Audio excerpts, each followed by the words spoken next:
Students, हम इस video में पढ़ेंगे डेरिवेशन ऑफ ओम्स लॉ। तो डेरिवेशन ये प्रूफ करने आता है, ओम्स लॉ प्रूफ करने आता है और ओम्स लॉ लिखने भी आता है। तो ओम्स लॉ हमने समझ लिया है ना, potential difference is directly proportional to I. ये सिंपल स्टेटमेंट था ओम्स लॉ का। इस वीडियो में हम पढ़ेंगे डेरिवेशन ऑफ ओम्स लॉ। तो सिंपल है इसका theory. Consider a conducting wire of length small L and area of cross section is capital A and having number of free electron. इसका जो इलेक्ट्रॉन्स का नंबर है वो क्या है फ्री इलेक्ट्रॉन का, वो है स्मॉल एन। ये भी कंसीडर कर लेते हैं हम। अब let a current I flow in the wire when potential difference V is applied. तो जैसे ही करंट फ्लो होता है हम पोटेंशियल अप्लाइड करते हैं इसमें क्या, कैपिटल वी। एंड ये जो अरेंजमेंट है ये शो है आपका इस फिगर में, आपको यहाँ पर समझ लेना और इसे बनाना भी है ना, प्रैक्टिस करना है। तो सिंपल थ्योरी है जो हमने समझा अभी। एक वायर है, कंडक्टिंग वायर है, जिसका लेंथ हमने क्या एल कंसीडर किया है, small L, and area of cross section क्या कंसीडर किया है, कैपिटल ए। एंड जैसे ही इसमें हम क्या करते हैं, आई करंट फ्लो कराते हैं तो इसमें नंबर ऑफ इलेक्ट्रॉन्स क्या, फ्री इलेक्ट्रॉन्स क्या करने लगते हैं, मूव करने लगते हैं। तो उन फ्री इलेक्ट्रॉन्स का जो नंबर है वो हम कंसीडर कर लेते हैं स्मॉल एन। तो इस कंडीशन में जब जैसी करंट फ्लो कराते हैं तो चार्ज फ्लो होता है, it's means rate of flow of charge.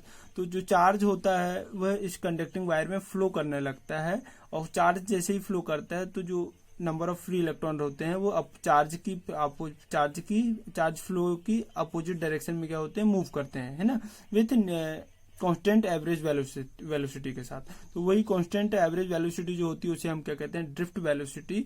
And with relaxation time tau it is Vd is equal to EV tau upon 2ml। तो ये जो वैल्यू है आपका ड्रिफ्ट वेलोसिटी का वो आपको क्या रखना है, याद रखना है।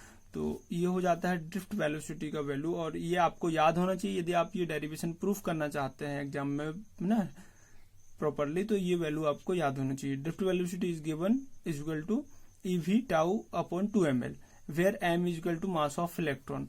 एंड ये जो ड्रिफ्ट वेलोसिटी का वैल्यू है उसे हमें पुट करना है relationship between current and drift velocity के रिलेशन में। तो एक रिलेशन है जो हमने प्रूव किया था लास्ट वीडियो में, I is equal to NAVDE। इसे कहते हैं relationship between current and drift velocity. From equation 1 we putting the value of VD का वैल्यू हम पुट करेंगे इक्वेशन 1 से। तो ये जो हमारा जनरल इक्वेशन जनरेट होगा, I is equal to NAVD का वैल्यू क्या है, EV टाउ अपॉन 2ml। ये पुट कर दिया E। एंड E का इसमें क्या कर देंगे, हम मल्टीप्लाई करेंगे। तो जो हमारा नेक्स्ट आ जाएगा वो कुछ इस प्रकार से हो जाएगा, NAE square tau upon 2ml into V। और क्या करते हैं हम, V को यहाँ पर रोकते हैं और इस वैल्यू को, ये चूंकि डिवाइड में है तो ये मल्टीप्लाई में चली जाएगी I के साथ, और ये जो मल्टीप्लाई में है V के साथ वो इक्वल के साथ डिवाइड में आ जाएगी। तो रिलेशन इस प्रकार से हो जाएगा, V is equal to 2ml multiply में चला गया और ये क्या आ गया, डिवाइड में। तो इस प्रकार से हो जाएगा। और ये वैल्यू एट कांस्टेंट टेम्परेचर में एक कांस्टेंट के इक्वल होती है, और उस कांस्टेंट को ही कहते हैं हम क्या, रेजिस्टेंस। तो इस प्रकार से ये जो वैल्यू हो जाएगी at constant temperature, V is equal to R into I, where R is equal to constant at constant temperature is equal to 2ml upon NAE square into tau. तो ये हमारा प्रूफ हो जाता है Ohm's law at constant physical condition। V is directly proportional to I and I जैसी proportional sign हटाते हैं तो क्या आ जाता है, R। और ये हमारा इस प्रकार से प्रूफ हो जाता है ओम्स लॉ। तो बहुत ही सिंपल क्वेश्चन है, इसमें हमें स्टेप्स याद रखना है। सबसे पहला क्या है, थ्योरी तो आपकी क्लियर है जो मैंने अभी समझाई, वही लिखना है आपको। Consider conducting wire of small length a, small length of small L and area of cross section is capital A, number of free electron is n and current I and potential difference is V। Then drift velocity हम का formula लगाते हैं और उसे current and drift velocity के relation में put कर देते हैं और आगे प्रूफ सॉल्व करते हैं। तो ये हमारा प्रूफ हो जाता है इस प्रकार से, है ना। अब इसके लिमिटेशन लिखने को आते हैं। तो फर्स्ट लिमिटेशन ये है कि इसका फिजिकल कंडीशन पर्टिकुलरली टेम्परेचर क्या होना चाहिए, डू नॉट चेंज।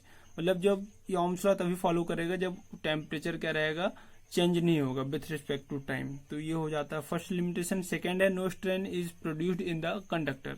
तो स्ट्रेन प्रोड्यूस नहीं होना चाहिए while applying the potential between the end of length of wire.